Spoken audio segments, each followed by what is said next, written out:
Sa dami ba naman na nangyari sa atin noon? At saka hindi naman siguro ganun kabilis kalimutan yun, di ba?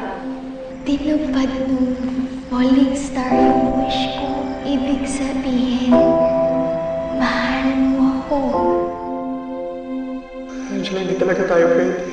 Hindi kita pwedeng mahalin. Kasi isang malaking kamalian ang mahalin ka. Hi, babe! I miss you. Tara, lunch tayo sa labas. Ha?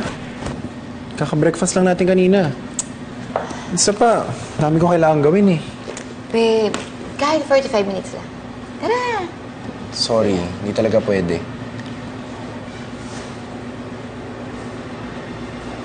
Bakit ba parang iniisa mo na naman ako? Dahil ba ito kay Angela? Teka, alam mong nandito na si Angela? Alam mo na rin pala. Ba't hindi mo man lang sinasabi sa akin? Kanina ko lang nalaman eh. Anong kanina? Ang sabihin mo, sinisikreto mo sa akin. Dahil take for granted mo ko dahil nandyan si Angela. Napaka-unfair mo, Calvin. Ano bang sinasabi mo? Wala naman akong ginagawa eh. Claire, please wag ngayon, wag ngayon. Marami akong kailangan gawin.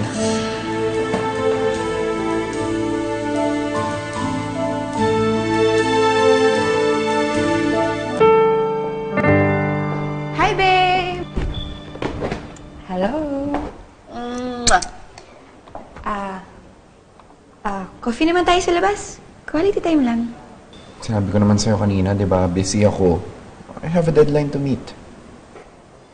Bakit ba parang napaka-workaholic mo naman yata ngayon? Don't tell me nagpapa-impress ka na naman kay Angela sa trabaho. Ayan ka na naman. Pinasok mo na naman yung tao sa usapan natin. So ayaw mo sumama? Kung ayaw mo, edi wag! Claire! Claire, sandali lang! Calvin, bakit nag-aaway na naman kayo dahil kay Angela? Ako sa kanya, Mami. Magawa na naman siya ng mga issue eh. Baka naman dikit ka na naman ng dikit kay Angela. Sabi niyo po sa akin na hindi na babalik si Angela kahit kailan. Alam mo pong nandito siya? Oo, alam ko.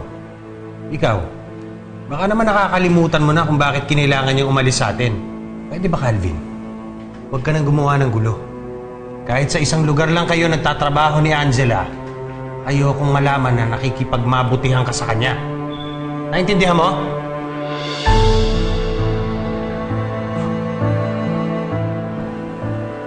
Anak, this time pwedeng sumunod ka naman sa daddy mo. Ayoko na masaktan ka niya ulit dahil lang kay Angela.